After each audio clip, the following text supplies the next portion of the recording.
લંડનમાં Adani green energy ડાયલોગનું આયોજન થયું કે જ્યાં અદાણી ગ્રીન એનર્જીના એક્ઝિક્યુટિવ ડિરેક્ટર સાગર અદાણીની મોટી જાહેરાત થઈ।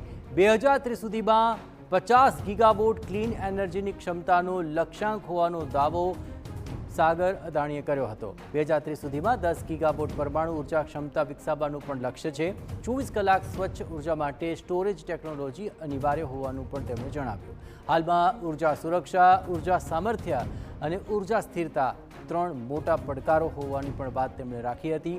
ઉર્જા સુરક્ષાને મજબૂત કરવા વૈશ્વિક સ્તરે ઝડપી ઇલેક્ટ્રિફિકેશન પણ જરૂરી હોવાનું તેમણે જણાવ્યું। Energy security, energy affordability, and energy sustainability. We believe this is the ultimate global trifecta. As we've all discussed, I'm sure, many times before, one of the small, and we were speaking about it with Lord Adair and the team today morning, one of the small answers to this challenge is the electrification of the global economy.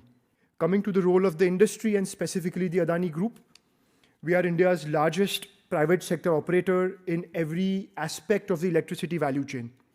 We operate thermal power assets. We are building one of the world's largest renewable energy portfolios. We're targeting 50 gigawatts by 2030 and a substantial recently announced nuclear portfolio of 10 gigawatts by 2035. લંડનના science મ્યુઝિયમમાં ઉર્જા સંક્રમણ commission અને Adani green energy લિમિટેડના સંયુક્ત ઉપક્રમે ઉચ્ચસ્તરીય વૈશ્વિક ઉર્જા સંવાદનું આયોજન કરવામાં આવ્યું। આ સંવાદમાં અદાણી ગ્રીન એનર્જી લિમિટેડના એક્ઝિક્યુટિવ ડિરેક્ટર સાગર અદાણીએ સંગ્રહ ક્ષમતા સાથેની સંકલિત નવીનીકરણીય ઉર્જા પર વિશેષ ભાર મૂક્યો છે। આંતરરાષ્ટ્રીય નીતિ નિર્માતાઓ, રોકાણકારો અને આબોહવા નિષ્ણાતોની ઉપસ્થિતિમાં અહીં સાગર અદાણીએ જણાવ્યું કે વર્તમાન સમયમાં ઉર્જા સુરક્ષા, પોષણ ક્ષમતા અને ટકાઉપણું એ મુખ્ય પડકારો છે, જેની સૌથી અસરકારક ઉકેલ વીજળીકરણ છે।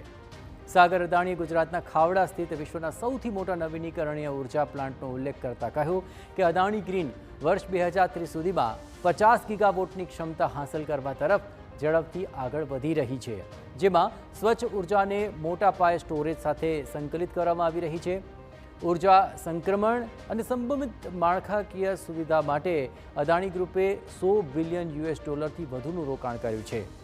ગ્રુપ દ્વારા ટ્રાન્સમિશન, ગ્રીન હાઇડ્રોજન અને આગામી પેઢીના ઔદ્યોગિક ઇકોસિસ્ટમમાં રોકાણ વધારવામાં આવી રહ્યું છે।